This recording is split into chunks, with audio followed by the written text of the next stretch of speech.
Welcome back to Cephas Unscripted. Robin, we haven't posted this week, but obviously we can't miss a week, right? So we're back and we've decided to go a bit different, right? In regards to, we always do the long form content. We've done in the in-person stuff as well, but we've been trying to grow our short form stuff as well. It's been popping off with a couple of views, but obviously with a couple of views, people have been talking so much shit and giving us so much grief out there. Have you managed to see any of those comments? Yeah, actually, how's it casual? All good. Yeah, so recently we did a in-person podcast posted it on YouTube, took a few clips from that, and then put it on all social medias. And some of them went pretty viral. And you can imagine, as us Sapphirs being super biased towards our beloved Springboks, we got a couple funny remarks and comments towards our side. So I picked just two that I found were the funniest for the week. So I'll read them. I'm not going to drop the names of the people that said it because I don't want you guys No, of going course. into their inbox. Um, one Because lady said, we've got loyal viewers, so you can't drop the names. They'll defend us with their "Yeah, lives. It's not like our own yeah, that's true. our own viewers take the piss with us, right? Yeah." Okay, so the first person goes, Sapphirs walk around with zero balls and sit when they pee. I mean, it is more comfortable to sit when you pee, though. Just to give you guys context, this was a video that was talking about the whole Dan Sheehan try when he dived for the line or jumped over players, however you want to see it. Um, and basically that Casual was giving his take on it. And then I threw in a little bit of humor saying that we should just get Eben and Erge Snyman to throw Faf over the But entire isn't team it next time we fair, play. right? Because we said we have to put them in the same bracket as us. Because when the Sapphires do innovation that excites, we call Cheetahs for it, right? So is it really that much of a stretch to say that they have to also be called Cheetahs? Yeah, no, look, I think there was a bit of humor with that post. So clearly some people couldn't see the humor behind it. We innovate, they innovate. I think anything is down for discussion. We were just a little bit smarky. I don't even know if that's a word. A bit funny with our It's commentary. same old, same old. We always like this, so it's fine. What was the other comment that you thought was funny? Um, Generally down the same avenue. Someone said, "Why are Sapphirs so shit at knowing the laws of rugby? Seriously, read the laws." I mean, we aren't the smartest guys in the world, to be fair. Like some people would probably look at us and say they haven't got all the brain cells in the world. So I Yeah, fair kind enough. of agree. Yeah, I'd agree to an extent. When I'm watching rugby, I know the rules very well. Maybe Yeah, afterwards, I then, mean, you know, and when it goes against you, just blame the ref. It's pretty easy because we're always right when it comes to that. 100%. Anyway, it's a different type of episode. As always, people, if you do like your rugby, just talking about shit when it comes to rugby, and you're just a fan of the game, we don't do any analytical work. We just chat rubbish. But we've got two people to join us in talking rubbish. We've got Tash and we've got Bernice from her side of the ruck. Everyone, please give us a warm welcome, or give them a warm welcome. There you go. It wasn't. We enjoyed the show. Okay. It, it was funny because I was like, maybe they've got me on to give a bit more of a non-biased perspective on this one. No, because as soon as you say something, anything logical, we'll take you on about it and give you the most foolish response ever. No, Anyway, Tash is one Robin, of let's us start it again. now. Yes, fully. Where's your green and gold? What are you doing? No. I went blue, I know. Okay. Well, Leicester have got dark green, and Trailfinders are dark green as well. So Okay, fair enough. Fair enough. Anyway, but welcome to her side of the ruck. We'll leave their links as well in the description. So go and show them some love on TikTok, Instagram, YouTube, everywhere. You guys are everywhere, right? All platforms. we're all we're all video. So Insta, TikTok, YouTube. We're obviously trying to like grow and expand where we possibly can. But yeah, we're trying to target TikTok is where we've seen a lot of growth and probably where we have the most Yeah, fun, isn't it, definitely. Bernice? And TikTok's also been, that's where you can really post anything. And someone actually said the other day that TikTok is kind of like the pub of social media. And I feel like it really is like that. People comment what they want, they post what they want. Whereas Instagram is a bit more aesthetic, and then YouTube is a bit more like focused, a specific target audience. So yeah, we're enjoying it. Yeah, fair enough. We'll obviously have a discussion surrounding the British and Irish Lions tour to Australia, and then we'll cover a bit of the TRC, and then maybe a bit of the Women's World Cup that's coming up soon. But first and foremost, we need the backstory. Bernice, how did you guys Yeah, meet? so Tash and I met through the Women's Leadership Academy that was hosted by the URC. So basically, just like the long and the short of it, it's a 12-week program where there were a lot of guest speakers. So the guest speakers were a lot of different women from different sports. So we had women from Formula One, rugby, football. So just a bunch of incredible women in sport. And when we graduated, Tash and I were kind of like, okay, well, we were on such a high, like the whole 3 months, like engaging with other people and making content. And now that it's come to an end, we kind of like, okay, what now? Like, we don't want this to end.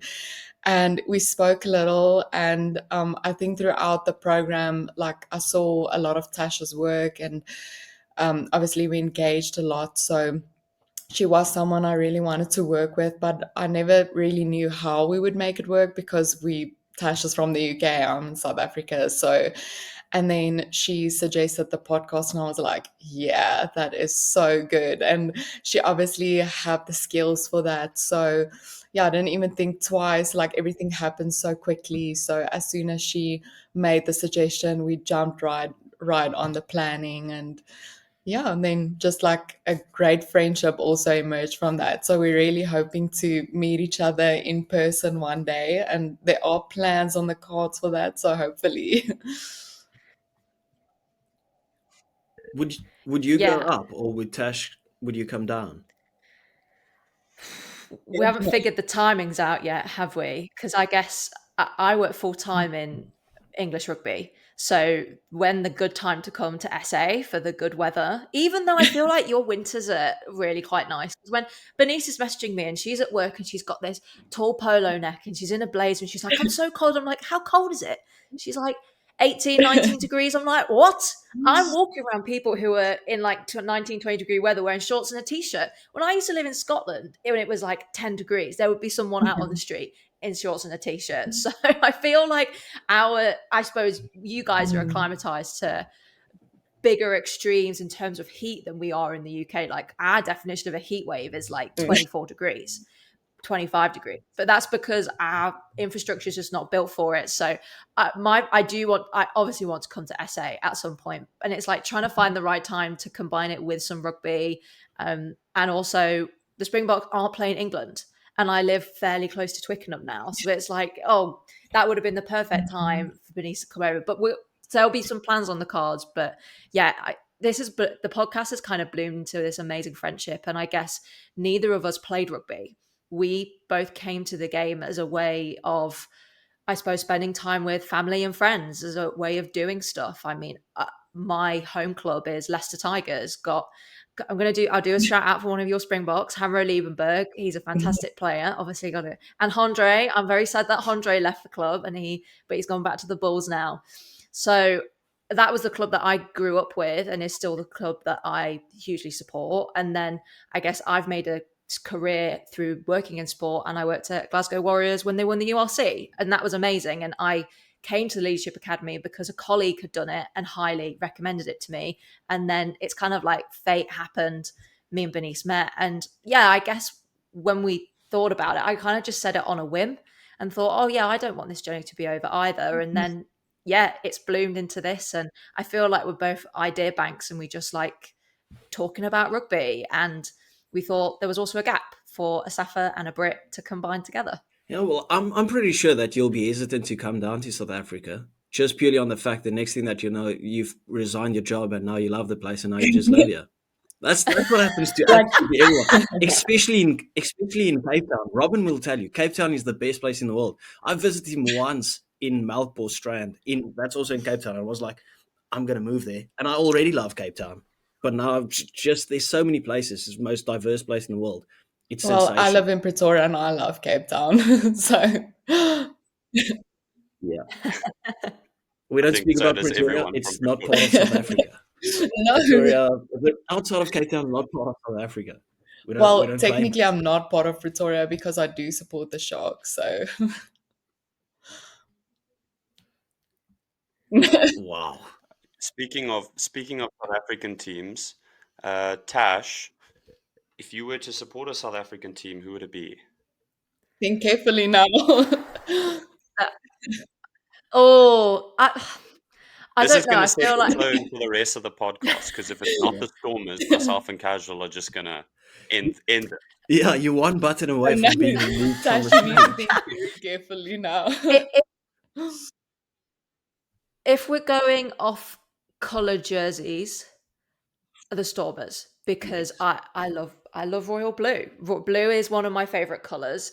If it's coming off the Sharks, well, the Sharks came to Matterley was Welford Road in December, and it was really cold, and I was surrounded by Saffers, either Saffers who'd lived in the UK or Saffers who had come up to Leicester to just do a tour of the UK, because I'm pretty sure that fixture, the European fixture, which is obviously you guys are now a European country in the Investec Champions Cup, and they were all like, "Come on, the Sharks! Come on, the Sharks!" That was not in a South African accent, but they were all really like buzzing, like, "You're gonna lose, you're gonna lose." I was like, "Guys, you brought your B team. Where are your bomb squad players? They are not here. Don't underestimate Leicester." And then they were like, "The only reason you'll win is because you've got a South African on your team, and that's Handré Pollard." And I was like, "Yeah, okay, but we've claimed him, so and they won't be very happy that he's going to the Bulls this year."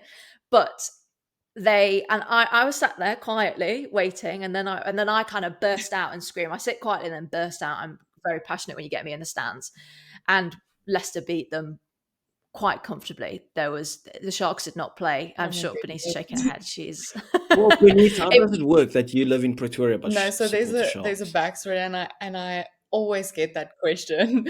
So okay, okay. So what happened was, my dad actually got a job in KZN like a while ago. Well, like way back. I was very young, and so the plan was to move there, and I was already accepted into a school. And I was like, okay, well, I'm super young. I don't have a rugby team yet, so I'm gonna support the Sharks since we're moving there. And so, long story short, we ended up not moving, and we ended up staying in Pretoria. And I was like, oh, I'm just gonna like be a Shark supporter for the rest of my life. I'm not switching back again. And that's what happened. Well, Robin's got a soft spot for the Sharks because he actually played for that Ah, academy. But it's in saying soft spot, he hates them now because if you're Stormy, you can't support anyone else. Is that right, Robin? Yeah, that's right if we're playing them. But I feel like if we're not playing them, then I'll I feel support the like every Sharks. South African has like a Yeah, I second would. team. Like you have a team that you have. Mm. Yeah, casual second team is the Bulls, by the way. Oh, In don't case get you. me started. I'd rather support Leinster Oh than the wow. Bulls. Oh, I feel like when we were creating content in like kind of that lead up, and we were doing prediction videos, when we were saying like we love the comment section on our videos, particularly the predictions videos, because people get so passionate about what they say, and it's like, you are so wrong. And I can't remember what we predicted. I think I predicted the Bulls to win.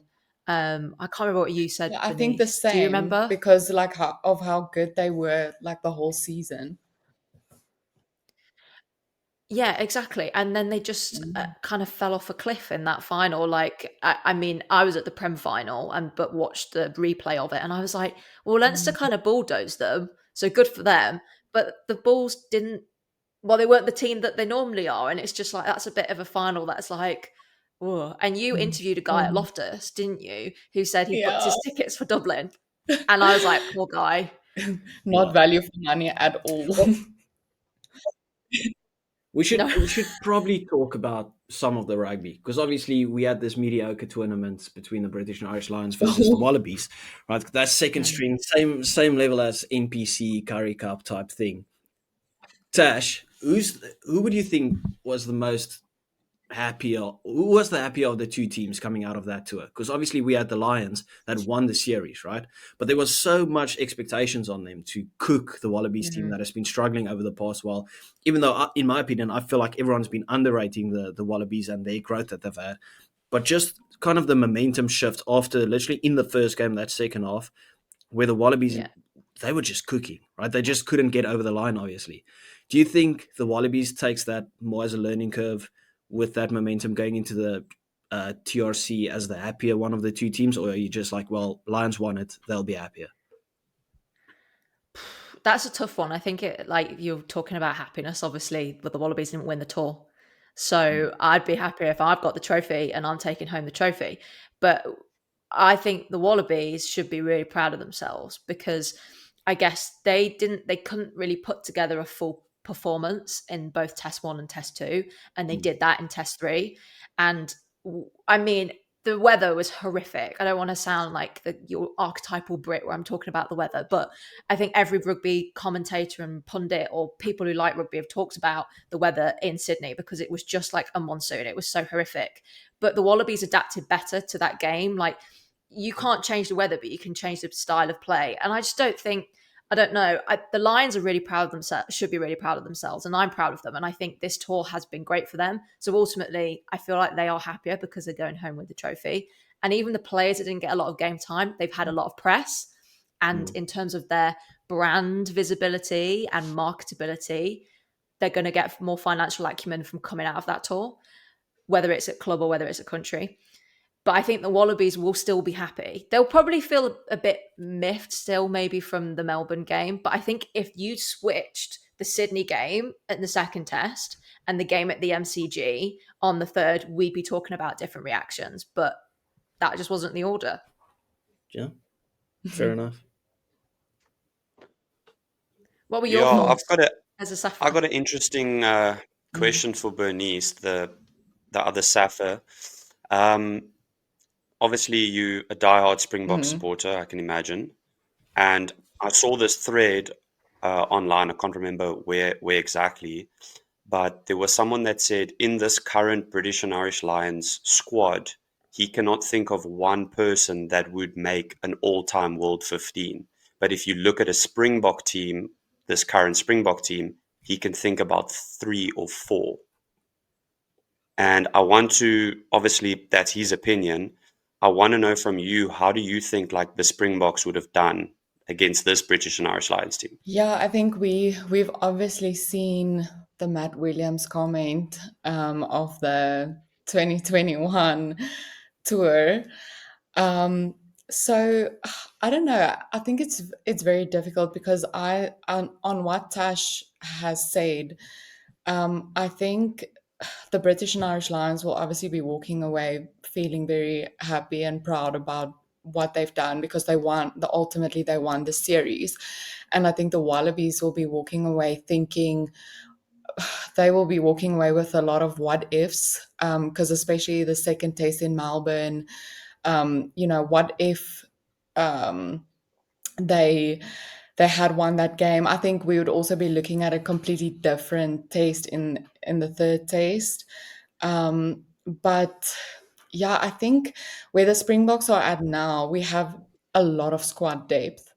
And if you look at the way that we played against Italy, the way that we played against Georgia, like it's not really, you can't really measure the team's performance just yet. You'd have to wait for the championships, I'd say, to really get a good idea of where we are at currently. But I think it would have been a very good matchup against the British and Irish Lions team. Yeah, I agree.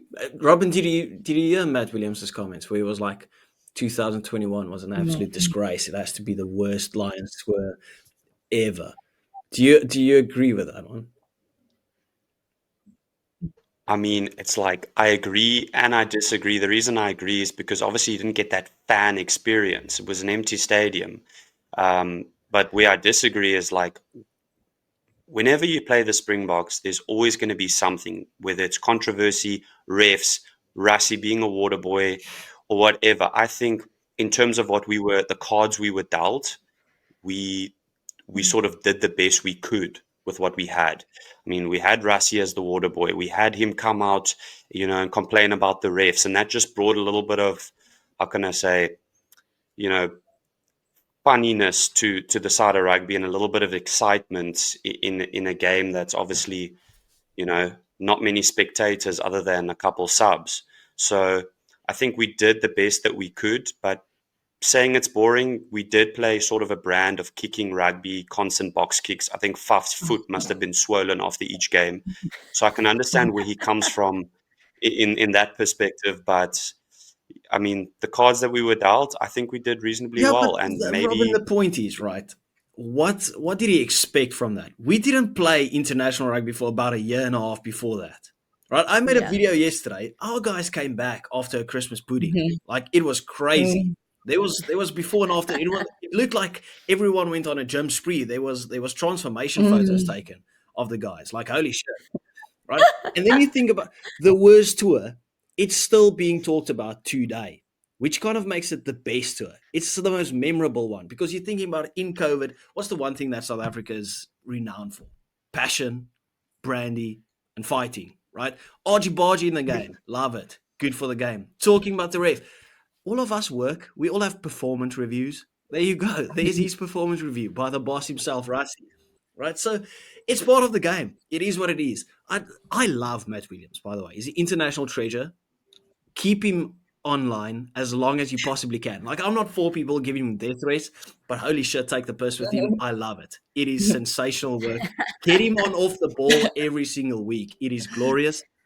Like, I live for that, right? And the fact that people still talk about it makes it the most memorable one, which is kind of the best one, right? And it's the only team that has beaten the Lions, by the way, for the past 20 years, which is crazy. And you got your first Lion there, your first player there to win 2 British and Irish Lions tours, by the way. Fun fact, not Owen Farrell, Mornay Steyn, 2 Lions tours. Sensational. Mic drop. That's my I thought. think as well you can't. Yeah, might drop. I don't think you can compare the two though, because what happened in SA was not the fault of the country or the Lions coming to the tour. That tour had been set in history for a very long time, way before COVID was even on the cards. I hate the fact that I'm even bringing that up. But what I hope is that the tour in Australia then sets up New Zealand to be really, really great. And then when it comes to South Africa next, boom, that is the tour. Because where you think from a Northern Hemisphere perspective, where you see Springboks rugby going is potentially world domination. It has been you have been the country that has dominated. And what do you feed your players? And what do you feed the guys who play college rugby? Because these guys are absolutely massive. I was like, no way is that guy 18. Because he All of us looks are on like, steroids. Like it's not a myth. It's a fact. All of us are on steroids. or it's just all the brides that you guys are Honestly. having. Yep. Brian Brandy, yeah. Brian Brandy. I actually had an idea. I brought it up yesterday, and I want to hear all three of your opinions, right? Imagine a world where we do a British and Irish Lions. This will never become a realistic thing, but it would be so interesting. You travel to South Africa, 4 years later to the All Blacks, and then to Aussie land, right? And then the fourth one, you have a home British and Irish Lions tour, 4 tests in one of all the countries that participate, and you're playing Argentina, Springboks, the All Blacks, and the Wallabies. So one in Australia, one in Ireland, one in England, one in Wales. That would be insane. And then you just start the cycle over. Yeah. I think that's an amazing idea. I would love that. Because, well, I think the thing is that puts a lot of people in the Northern Hemisphere off the Lions tour is the cost of flights, the cost of hotels, the cost of just everything else of just getting down there. And I understand that when we've got a lot of Autumn Nations rugby, the Southern Hemisphere countries are traveling to come up to the Northern Hemisphere more often than not, rather than the Northern Hemisphere countries either going to Japan or to the Southern Hemisphere, for example. But I think that's a great idea. You've got great stadiums in the British and Irish Isles, like Murrayfield, Twickenham, well, the Allianz, Scottish Gas Murrayfield, sorry. Principality is, I hate to say this as an English woman, but it is arguably the best rugby stadium in the world. No, It is just absolutely class. I love it. I love it. I love it. I love it. It's so good. And then would you play at the Aviva if you're in Ireland, or would you play at Croke Park? I don't know. You could throw either option up. yeah, that would be sick. Anyway, just we kind of want to flow into the Rugby Championship. I spoke to another creator yesterday, Tiernan. I don't know if you guys have seen his content before, but he spoke about the Wallabies have a chance to win the Rugby Championship. If you look at the swing of things, like South Africa, the Springboks, we can get caught cold, right? As Benitez has mentioned it, we've only played Italy and Georgia. The Wallabies taking some serious momentum into this Rugby Championship. You look at a very injured New Zealand team at the moment. I think they've got about 10 injuries, and not just any injuries, like first 23 injuries out there. And then obviously the Wallabies will have to back themselves to beat Argentina, right? That is their must-win games in terms of if they want to say we've really progressed. Bernice, do you see a world where firstly they win the Bledisloe and secondly win the Rugby I Championship? can see why people are saying that. And I think, firstly, because they're coming off such a great win from the British and Irish Lions series. And I think there's nothing that bonds a team more than a tour like this. And I also think that the Wallabies, so if you look at where they started in the first test and where they ended up in the third test, like there's a massive difference. And Tash and I also spoke about it on the pod, like on Monday, where we also said maybe this year it can be swapped with like what Argentina did last year. So Argentina won the Wallabies, the Springboks, and the All Blacks, and I think that is definitely a reality that might happen this year. So the Wallabies might beat the All Blacks, Argentina, and the Springboks, and I just think their confidence is gonna be massive going into the first test in South Africa. And we haven't played in a few weeks, whereas the Wallabies just have 1 week break and then back into the Rugby Championships it is. So I don't know if they'll win the Rugby Championship. I think that will be the goal, because coming off of such a great tour, I think it was a successful tour, even though they didn't win the series. I think it was still successful to them, and they've tried a lot of different combinations. Linus' confidence grew immensely from like the first test to the third test. And yeah, I think if they have a few key players, like we saw the difference that Will Skelton made, like just his physicality and his impact on the field is great. So I think this is going to be one of the best rugby championships because the competition is going to be so good. I think as well, when you look at Australia, where they've traditionally been good, hasn't necessarily been in the forward pack as you look at the All Blacks, the Springboks, and the Lost Pumas, all huge up front.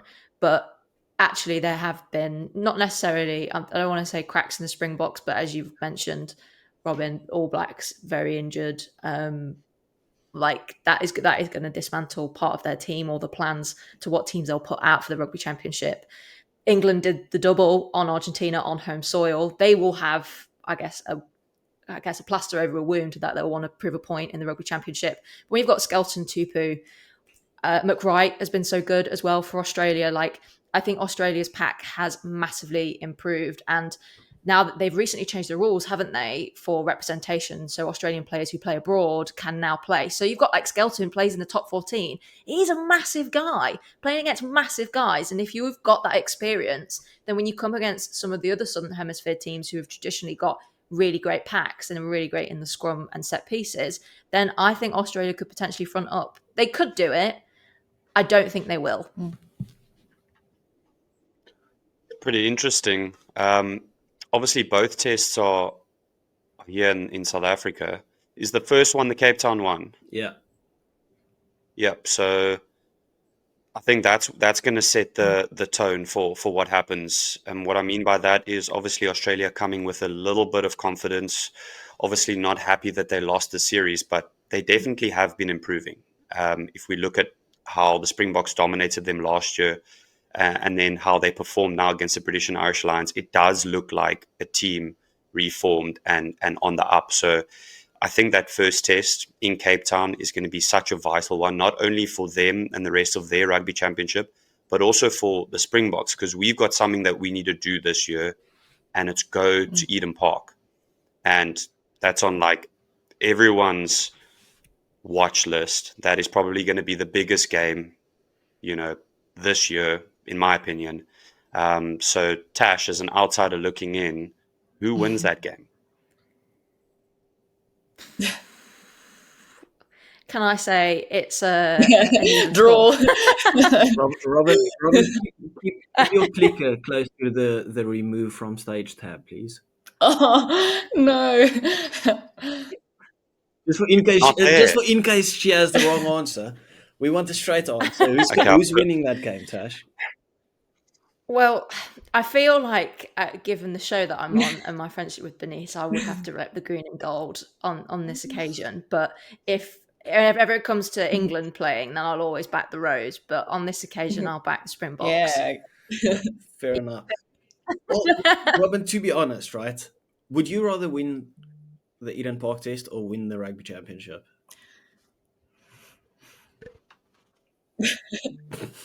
I mean, we won it last year, so We've never gone back to back. I also think, They've got 19 of these and we've got 4. Fucking But 4. but We I have to catch also up. think like, so we didn't win the 100th test against the All Blacks, and like that was such a big match. So if we win the Eden Park match, then at least we have that behind our names.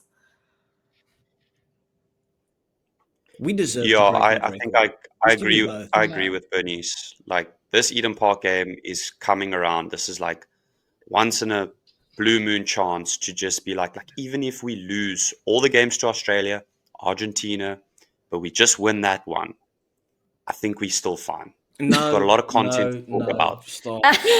Yeah. Stop. No. Would you rather win a trophy or would you rather win a battle Yeah, that's the of thing. pride? It's pride versus trophy, bragging rights. No, it's just it's why it's just why not both? Why do we have to have small mindset? You asked the question here.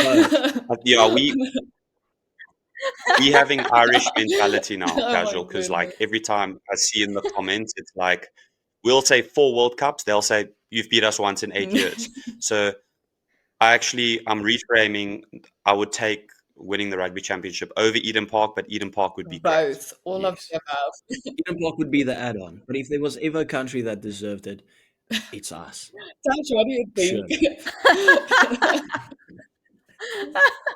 Well, I mean, it's interesting. We got a little bit of insight into how Rassie works from Renee Naylor on the Women's Leadership Program. And she basically went, Rassie works to a clock. And all of these fixtures that you play, whether it's the summer test against Italy and Georgia, whether it's the Rugby Championship, whether it's an Autumn Nations game, whatever it may be, it's all in this clock leading up to the World Cup. So the World Cup's obviously the prize and the possession, and you guys have gone back to back. So well done. Even though I was very upset when Pollard kicked that in the semi-final. That was on my birthday. Oh, no. That was on my 23rd birthday. Wow, That was great devastating. No. And yeah, great. And I was with my mates who are all England fans, and one of them like was borderline close to tears that he was that devastated. So anyway, we'll put that to the side. Hopefully England will build to a better World Cup performance in 2027. So like Rassie has this clock. So for him, the World Cup is the prize possession, right? Whose prize possession wouldn't it be?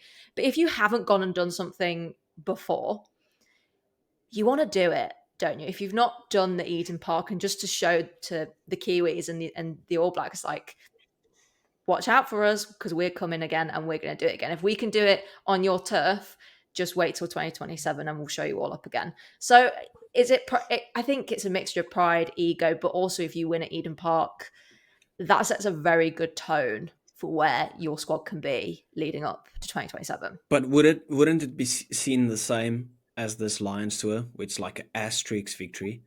Because we all know it boiled down to that one decision in the second game, right? And now it's an asterisk victory, the Eden Park one, where I'm wounded. You've wounded me, casual. No.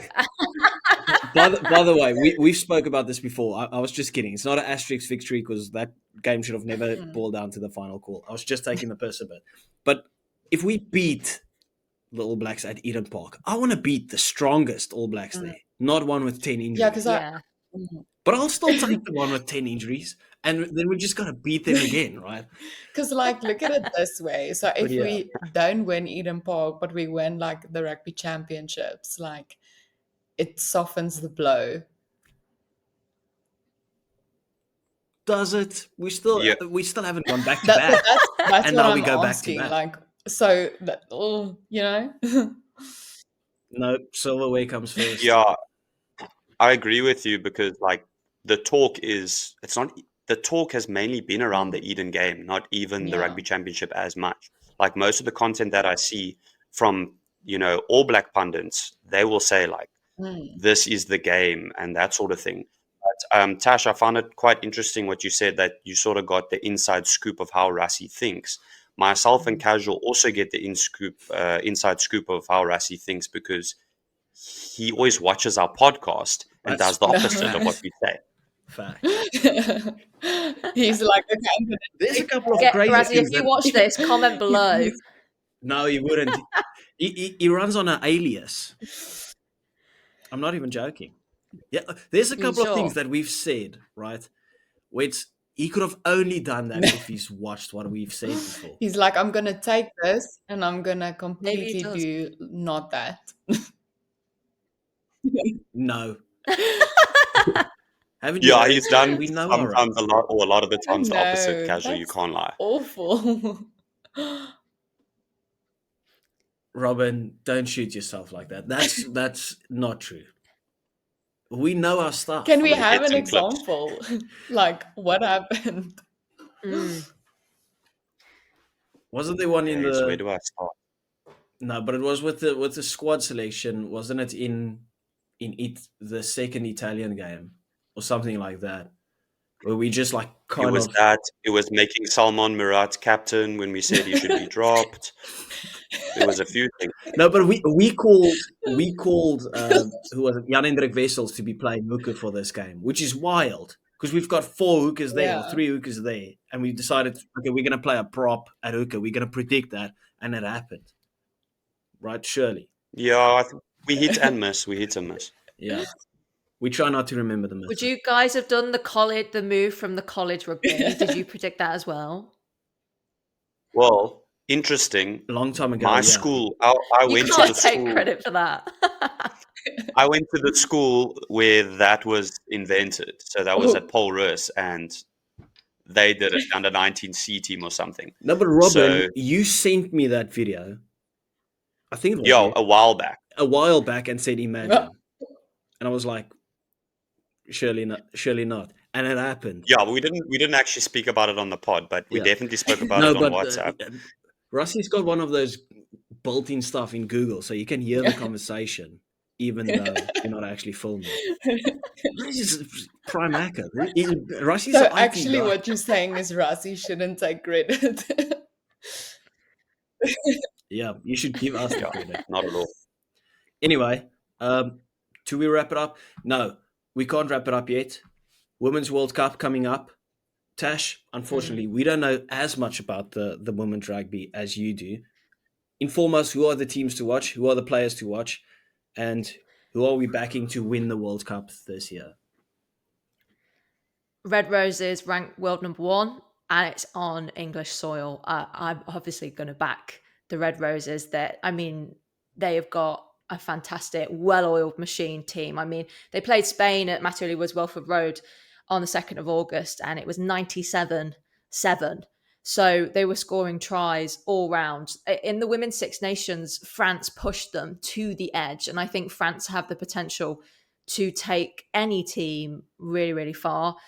You've got to watch out for the Black Ferns. They are current World Cup champions. They won in New Zealand back in 2021. So Well, they just lost to I us, could right? potentially.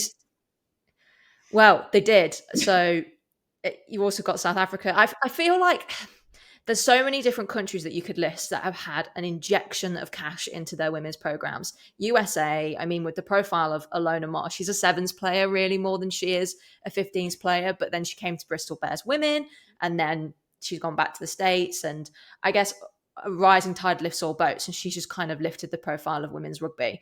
You've also got to watch out for Canada. I feel like they could be dark horses, and I would be surprised if they don't make the latter stages of the tournament, or at least come fairly far up in their groups. I've got to also highlight some of the Trailfinders women's players. We've Alana Borland, Blackburn, she's recently signed for Trailfinders women's. We've got loads of Scotland women's players who have joined the club. Captain Rachel Malcolm, she's a doctor, Rachel Malcolm, got a really fascinating background. All of her family are really into rugby. The Malcolm Company sponsored Glasgow Warriors, so she's a really big rugby family. Emma Wassell, who's come back after being out of rugby for a bit with personal reasons. There's lots of media go around the rugby world of her journey, and she got 54 consecutive caps for Scotland, for starts for Scotland before this injury, and she had to take time out. So she is a world-class player and plays in the forward pack. So I think it could go anywhere. But for me, I will be backing the Red Roses to take on the Black Ferns in the final, and hopefully the Red Roses come out on top. Bernice, you backing our ladies, I am right? still like, we have to believe in them. So yeah, I'll be rooting for them, and I'll be watching the Women's World Cup like so closely. I'm really excited for it. But yeah, we'll be backing the Springbok women's team. Well, we deserve it as well, right? We've got the World Cup. We've got the 7th World Champions. We've got the under-20s rugby World Champions. We deserve the women one as well. That would be... Tash said that we're on the road to world dominance. I agree. So we're backing our girls to go out there, smash it, and then do the job. I mean, Nadine Roos. You are, but I feel like there are 2 island countries who will They'll just stop be you like, there whoa. on the road. Well, England's part of an island, so I reject country that's this part of an negative island. energy. I've got to offer some sort of balance to Sapphics Yeah. and Scripters, you know. Okay, Robin, wrap it up for us, please. Yeah, thanks, guys, for obviously joining. This is our first time actually doing a more than 2-person podcast in a while, so it was great. Guys, make sure to go follow them on all socials, please. And we will see you guys very soon in the next one. Cheers. Ciao.